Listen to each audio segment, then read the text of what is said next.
So, guys, okay, well, Phil, hey, man, thank you for agreeing to hang out with us today. I really appreciate it, and I just want to welcome everyone to another episode of the Gold Ball Hunting Podcast. I am Brent Abel. One of the guys over there is Jeff Jacklich, the guy, I guess, without the hat. You by now, after episode number, what are we at today? This is episode number 128. And Phil, I don't know if you know, man, but we are publishing a new episode every day. Not that we're recording every day, but we're at least batching, 2 or 3 or 4 at a time, and then we're scheduling them out. But we got something going on every day. And we're on YouTube. You can find us on iTunes and other audio platforms as well. But the great Phil Landauer is with us today. Phil, what's going on, man? How are you? We're great down here in Naples. We've been here about 8 years, and the weather's starting to get warm, and a lot of our snowbirds have gone north this past week. So we're kind of slowing down, which we look forward to after a long, hard winter. But I was telling you earlier that I'm going to have a knee replaced. Well, I was scheduled for June 27th, but I'm trying to get it moved up a little earlier. I had my left knee done 4 years ago, if you remember, Brent. Yep. And now I'm going to have my right one done. And so it's not something I look forward to doing, but, as a senior tennis player, that's part of it. And there's a lot of guys out there who have a lot worse health issues than I do. So I want to tackle it and get it over with and get back on the courts. That's good. That's good. Well, look, I know that you and your wife, Mikey, are running, you guys are still running a couple of clubs down there in the Naples area, right? Just one. It's a club owned by my nephew and his company. They're primarily in the golf business, and this is one of the clubs that they have that doesn't involve golf. It's a tennis and boating beach club, and we've been down here for about 8 years, starting our 9th year. So we love it. Yeah. That's good. That's good. Well, listen, and by the way, if for some reason we get dropped, it'll be because I'm here in La Jolla, California. I'm playing a tournament this weekend down here, and it just happens that my hotel decides every 24 hours I have to log in again to get my internet connection. So I know yesterday we did an interview at the exact same time, and boop, all of a sudden I was off. So if that's the case, okay. Phil and well, Jeff, if something happens, I'm going to blame on you because my wife has told me don't touch anything. I'm not touching anything. Well, you got to do the whole interview like this, Phil. You got to have your hands up all the time. Okay, so. And by the way, Mikey, your wife, senior tennis has got some great shot makers, but that full Eastern backhand grip, that backhand of hers, the WTA ought to be hiring her just to show these gals. This is a world-class backhand, man. I don't know how. I'm assuming you didn't teach it to her; that she learned it somewhere. No, she grew up in Little Rock, Arkansas. She had a couple really good coaches. Gus Palafox was living there at that time, and a name Sonny. Can't remember, Mike, you told me Sonny, a lady that had played on the tour years ago, coached her. Actually, Larry Back, who is in your age group, grew up in Little Rock, and they had the same coaches, and they, very similar style of games. Wow. But she does have a great backhand. Man, she does. And she's back playing now, she's working at it again. So what's your current goal ball count by surface in singles and doubles? Well, I've been doing it a long time. I know you have. I've got Mikey. You just missed Brent complimenting you on your beautiful backhand. She had to take our dog out. We'll have to replay it, but he was talking about how great your backhand is in your game. My goal ball count is 41. I've got 10 singles and 39 doubles and probably 30 silver. But I've been fortunate up until the last 4 or 5 years. I was relatively injury-free, and I had a family and an opportunity to play a lot of the tournaments. There's so many great players out there that just don't get the opportunity to travel and put it on the line, and I've always been able to do that. And so I feel blessed that I was able to play a lot of the tournaments. If you play enough of them, you're going to win a few of them. Well, I think. no, there's no question that that's if kind you're of if you're decent, you know. no. I mean, it's the key, right? It's Yeah. I remember Charlie Hovler once just said, and Charlie never had the big kind of world class power game. He was an all court guy, used his legs, and he told me once. He said, "You just got to keep showing up." That's right. You just never know. And I mean, when I won my first singles gold ball, it just happened that Brian Cheney's one of his sons was getting married that weekend. Well, that kind of helped me out a little bit.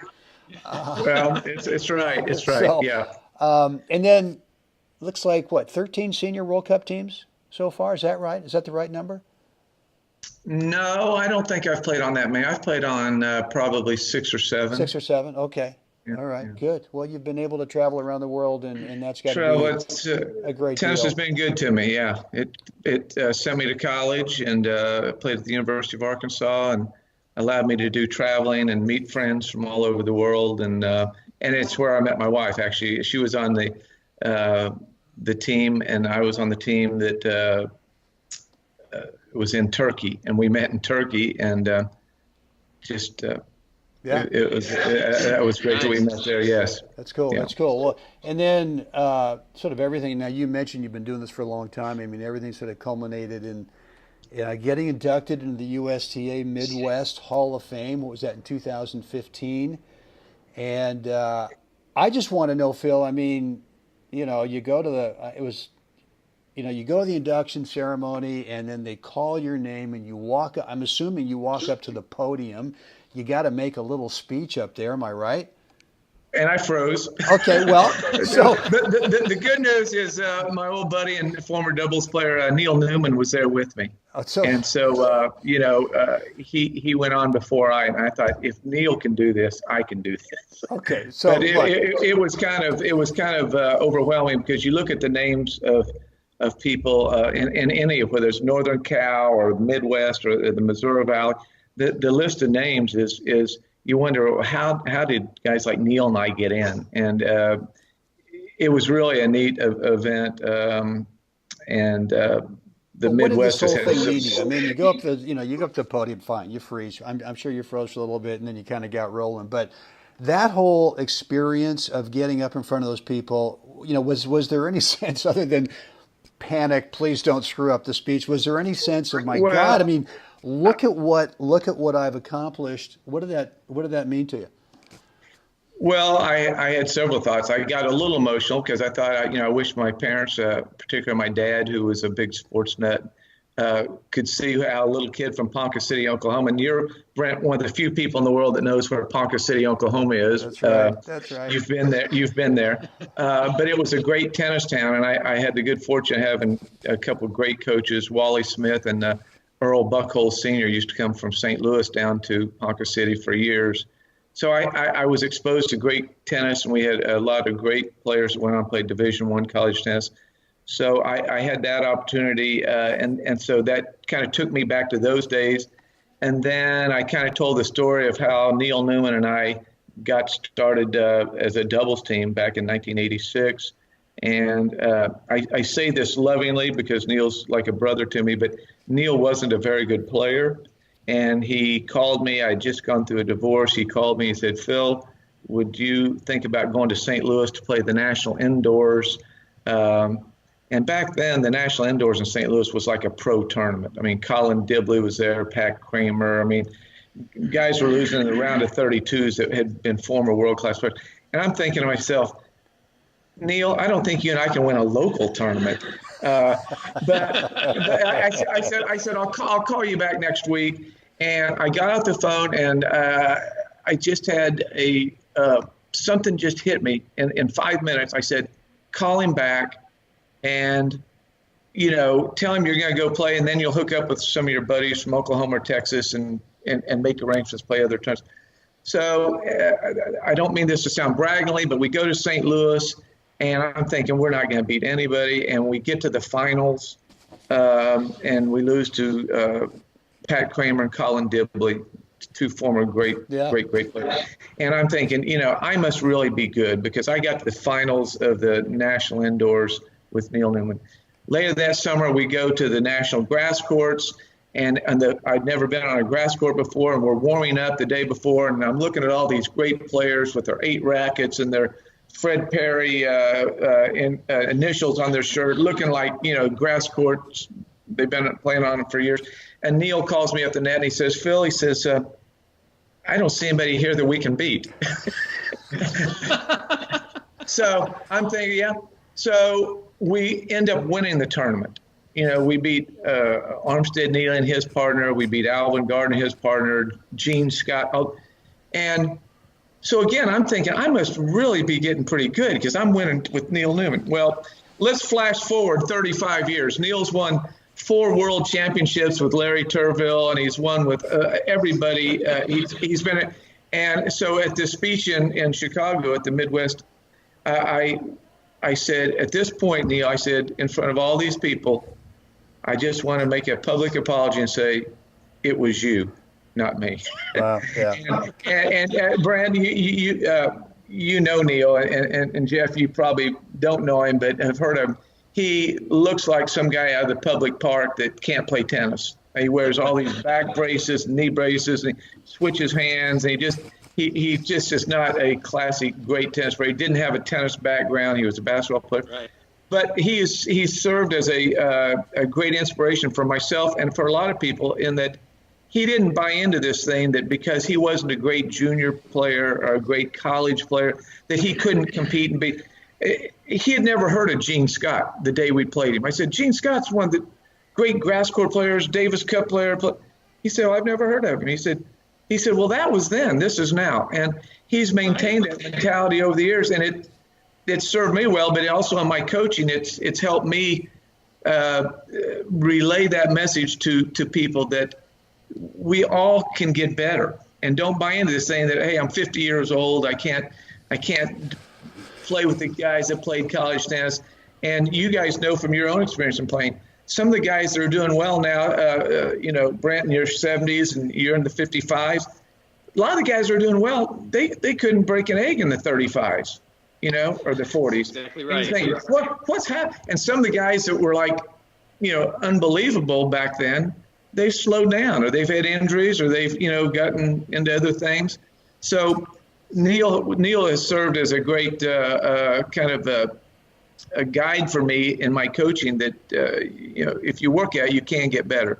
But that, yeah. And getting back to your original question, is my speech in Chicago that night was kind of geared towards Neil and telling the story of how I didn't really want to play with him, and I didn't think we could win a match. And he took me to great heights, and it was all him, really, because he's done it with so many other partners that it was just a good story. Yeah, no, and he's kind of known out there as neoprene Neil because, he's got stuff on every body joint, and it's you're absolutely right. I mean, he walks out there, and if you've never seen the guy before, you go, oh, well, this is going to be easy. And even when he's warming up, I mean, one of the things he's the worst warm-up player in the world. It just you looks can't like, warm up with the guy. It just looks like, and you kind of go to your partner and you go, I guess we'll be playing that guy over there with all the wraps on his body, and then you quickly find out that you're screwed.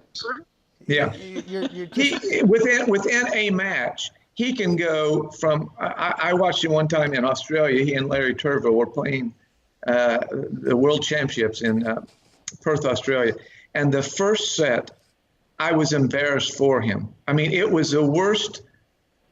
He looked like about a 3-0 player. He was hitting return of serves that were bouncing on his side of the net, in the net.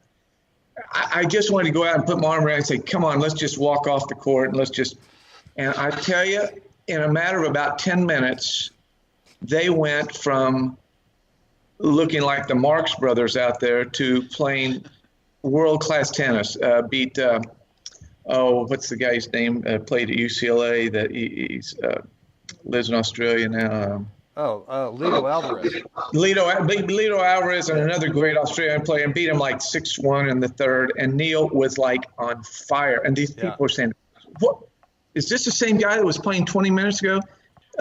It was a good story. But, I love the Neil Newman story because of what you've already said. Is that he was not a great junior player, not a great college player.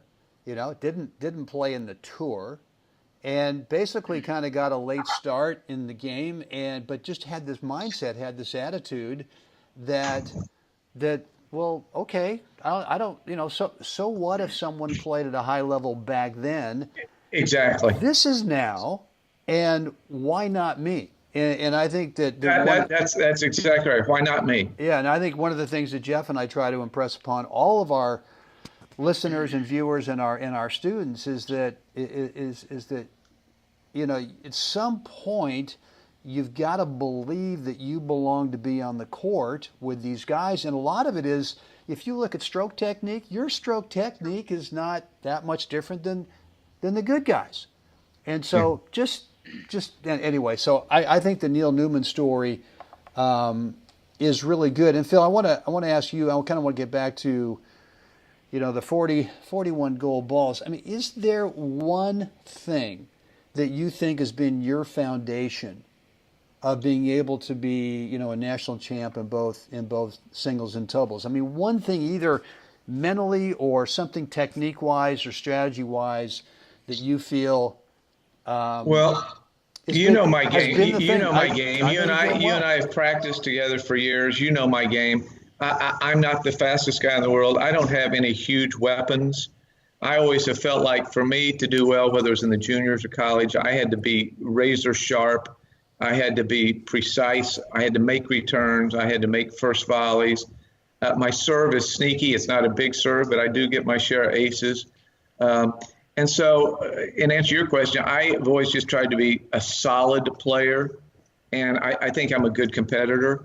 No question. Mikey's rolling her eyes at me because she sometimes has to tone me down. I get a little excited out on the court, but I just, as you said earlier, I just show up, and I figure if I can get to the quarters or semis, anything can happen at that point. Yeah. Anything can happen. Guys get tight, they get hurt. And I just, I've had the good fortune of playing with some good partners. I've also found that I can play with certain players that are good players, and there's other players that are better than that I just don't match up well with them, either personality-wise or their style of game. Doesn't mean that they're not good players or good doubles players, but I can't just take anybody off the rack and take them out and think that I'm going to do well in a tournament. It has to be somebody I get along with, that's supportive. Yeah. And then also I kind of consider myself like almost a sitter in volleyball. I make returns, I make first volleys. I don't knock anybody off the court, but I need a finisher. I need somebody up there that's intimidating and can put overheads away and make a presence at the net. So in answer to your question, I just have tried to show up, compete well. I think I'm pretty good about not taking people lightly. I'm nervous every time I go out, and I think that's a good thing because I respect them. And as I said earlier in the show, I've been fortunate enough to play 3 or 4 nationals a year for 30 years, and one of my gold balls I won by default. Brian Chaney and Dan Bohannon. Brian got hurt and couldn't walk and defaulted to us. So, if you show up, you get lucky sometimes. Yeah. But with that said, I've had some matches that I've given away, or they've just been taken from me almost. Disappointing losses. So if you play this game long enough at any level, if you're any good, you're going to have had some disappointments, and we've all had them. And I remember Bjorn Borg saying, if you've never choked in a tennis match, then you've never played high level tennis, because even Bjorn Borg recounted stories of how he had matches and he was up 5-1 in the 5th set and just gagged and gave it away. So when people say, "Oh, I never get nervous, I've never done," that's baloney. Bull. Yeah. Well, I remember we all get tight, we all get nervous, and we all have pulled matches out of nowhere, and we've also had them taken from us out of nowhere. Coughed them up. Yeah, I remember you and I did an interview at the National Husband-Wife Grass Courts, believe it or not, back in 2012.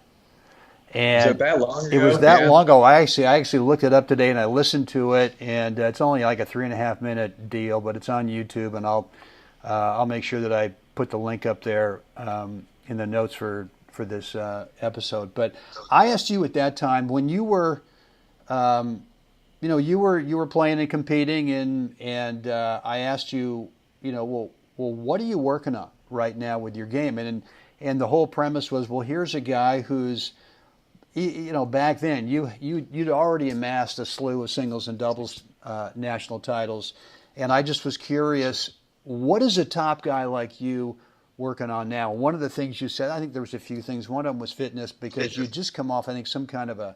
And you laughed at me when I said that. I did, Phil. You did laugh at me. I did. That's right. Yeah, I think we had to kind of stop the interview for a second so I could compose myself. But one of the things you said is that, and you've already alluded to it when I asked you, kind of what's the one thing that's been sort of a common denominator over your playing career, is kind of this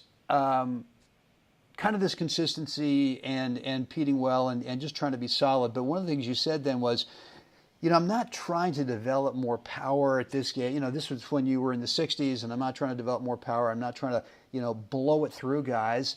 You actually mentioned something about trying to volley a little bit shorter, because you are an all-court guy and you love to be up at net, and I think this was more about singles. But you talked about volleying shorter, trying to create a tougher geometry for the guy to have to pass you with. And so I'm just curious, and I'm assuming that once you get the knee done and you're back to playing and practicing, is there anything differently right now that you would answer that question? What are you working on? Well, we're 7 years down the road, so I would say I still believe in the using all four quadrants of the court, getting the ball off the court a little bit more, hitting short. As we know in senior tennis, the lob becomes a real factor. I know in my doubles play, if you'd told me 30 years ago that I would ever be seeing pro tennis or college, I watched the NCAAs the last two nights on the Tennis Channel, of doubles being played, one up, one back, or I actually saw a top 10 college team this year play where both the server and his partner stayed back on the serve, and the server stayed back, and his partner ran in the net. And the style of playing is changed so much. But in senior tennis, and one of the things that I know you and Jeff are doing some stuff, and that my wife, Mikey, and Mark Vines and I are doing in some of our set camps, senior excellence camps that we're doing for seniors, is we're saying that as you get older, you kind of have to change your thought pattern about how you play. And, I used to crowd the net and get right on top of the net. Well, I can't do that now because I don't get back as well, or, I'm a big serve and volley. That's what I've always done. First, second, serve and volley.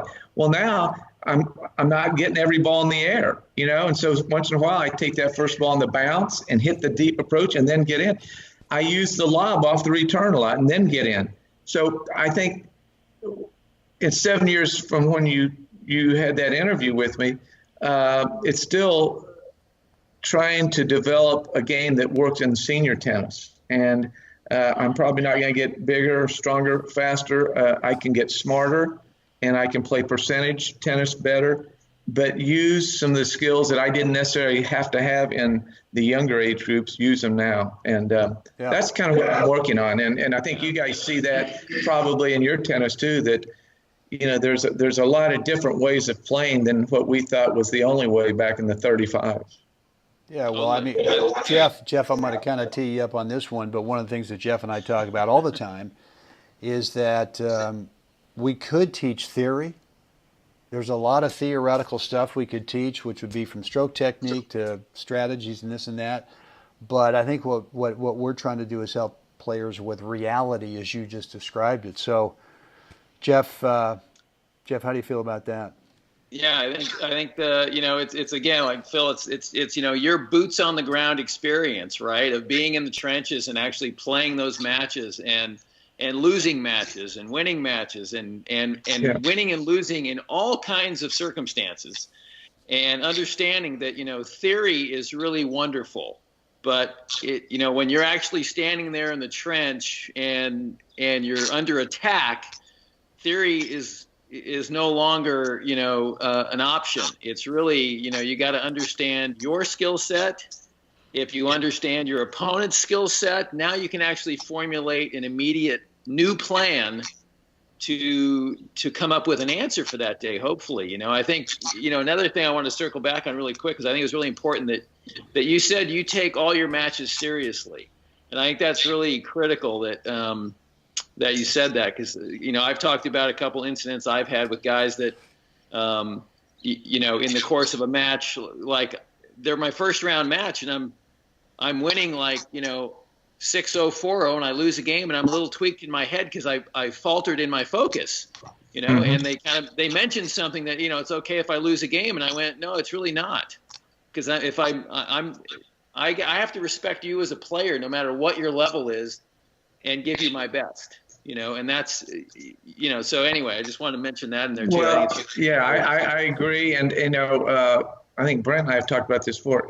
I feel that as we get older, and I see it not just with my game, but with a lot of the great players of Brent's in my era, that those guys used to win matches in these senior tournaments 1-1, 0-0, and now they might be winning these matches 6-4 in the third.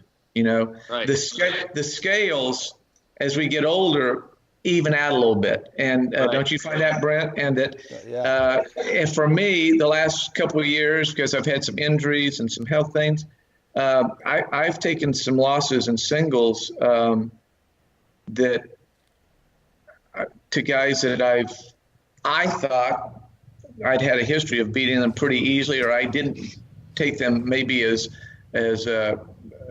thinking about them as strong as I should have, and it was very humbling. That I'm not the kind of player who can just go out and just knock somebody off the court. And, if you're not fast, which I'm not, then that even gives your arsenal of weapons. You have less weapons. So you got to respect them and play every point, because it can turn around so quickly. And then some of these tournaments where, you have to more in doubles, but where you're having the third set played out as a tiebreaker. I mean, anything can happen. I mean, it gets kind of dicey. You get a little. I think it favors the so-called weaker player, but it gets to where you're putting your whole tournament on the line of one tiebreaker, and that can be kind of scary. But yeah, I try to respect everybody, but it's human nature sometimes. If you're beating a guy 4 or 5 times easily, that you don't have that adrenaline and you don't have that focus, and so I'm kind of having to watch out for that. But well, look, that's good. That's good. What was it? 2008. 2008, you won the Grand Slam in doubles.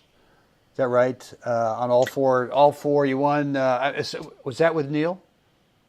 No, that was won the Grand Slam with Tom Smith. But Okay. That same year, I won the first 3 singles that year, and I didn't play. I was not going to go play the hard courts because I had played like the grass, the clay, and the trip to Turkey were all back to back to back. I'd played like 5 weeks in a row, and I'd won all 4, and I'd won 3 of the doubles and all 3 of the singles. I wasn't going to go to Indian Wells. And Tom Smith said, "You got to go. We got a chance to win the Grand Slam." And I thought, well, I've got a chance to win the Grand Slam singles, but my body was beat up. Yeah. I mean, I was hurt. But I went. We won I did not play singles. And I don't know that I would have won it because it's not a good surface. It's so slow. But the guy that won it that year, Bill Roach, I had beaten a couple times that year. So I had a chance that year to do something pretty special. I could have won the Grand Slam in singles and doubles that year, possibly. But I did. I would say winning the Grand Slam in doubles is pretty special, along with 3. I think that's kind of special, Phil. You'll get a kick out of this. Steve Siegel. Yep. Funny guy. So one of the years, the first time I won a gold ball in singles, he calls me up, and Jeff, you probably don't know him, but he's a funny guy from New York and very self-deprecating humor. So I get this phone call from Steve, and he says, "Phil," he says, "I just want you to know, all the guys in the East, we heard that you won the national indoor singles, and God, we just think this is so great. And I thought, this does not sound like Steve. I can't believe he's being so nice. I almost brought a tear to my eye. And he goes on this deal, and he says, yeah, he says, we all got together and said that if Landauer can win a national singles title, anybody can. And we've all started our training programs because you served as inspiration that if you can win a singles title, anybody can. And that's kind of how I felt. That year was just one of those magical years. I won. I beat Jeff Seidman a couple times that year, 7-5 in the third, where he was serving for the match. Twice I did that. I won about 3 or 4 other 7-5, 7-6 in the thirds. That had I won just half of those matches, it would have been a good year. But I won all of them, and it made a good year, a special year. And that was that's cool. For me, it was cool. tremendous. So the title of this podcast is Gold Ball Hunting, and the guys that we're trying to help, not only league players and the Wednesday night crew, the guys who have 4 guys play every Wednesday night and they're out there for fun, yeah. but it's super competitive. But we really want to help those, and I think the number is probably the 4-0 guys who are trying to get close to winning that first ball, even if it's a bronze, right? They're just, and you know what it's like. I mean, win that first ball. There's great players that have never won a bronze ball. Well, let me tell you. That's right. So what do you think? I mean, you've been helping these guys, you've been coaching these guys. What's the one thing, or maybe there's not one thing, but is there a common denominator in terms of one thing that let's say, for example, a 4-0 guy, he's playing 60 or 65 singles and doubles, and he's winning a couple of rounds in the nationals, but he can't beat the seeded guys yet. What's one thing you think, Phil, that kind of player could do? Okay, Brent, you and I have talked before about this, and you know that we're doing some of these camps for the very person that you're talking about. Somebody that we play at national tournaments, and we beat them first round, and they sit and have a Coke with us afterwards, and they're saying, how do I get better? I mean, I run these tournaments, I play a seed, I get beat, and I just don't know how to get better. I'll give you 2 or 3 things that I think. One is you've got to get with somebody, a coach or somebody that gives you some direction that is in tune with senior tennis. There's a lot of great young pros out there. I don't mean to say that they're not good pros, young pros, but I don't know that a 30-year-old is in tune with what Jeff and Brent and I are doing, that have been in the trenches and playing these senior tennis. That's first. You also have to have a personality that takes an interest in you, and that isn't there just to take your money, but he wants to sit down with you and go through a tournament schedule and a physical fitness program and kind of guide you along. I think that's really important. And then I think there's no substitute for just playing, and with the realization that it's going to cost you some money to travel and play, and you're gonna take your lumps. But if you want to get better, in about 2 years, that's the quickest way to do it.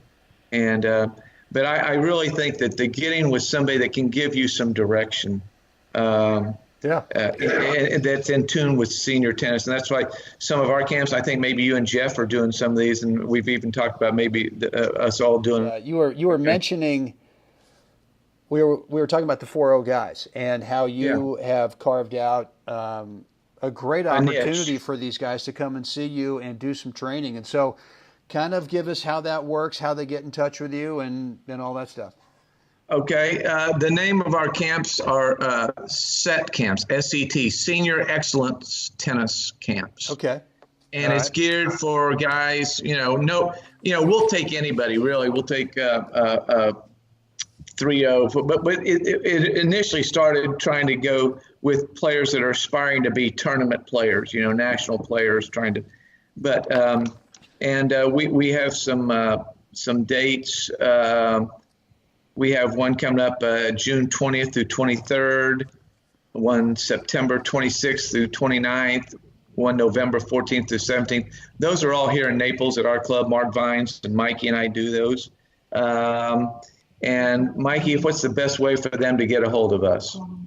The best way to get a hold of our camps and get all the information from somebody that knows what they're doing is to contact my wife, Mikey, who is a former world champion. Yes. And she kind of keeps Mark and I settled down a little bit. And they basically come to hang out with Mikey, to be honest with you. That's right. But Mikey, tell them how to get a hold of you.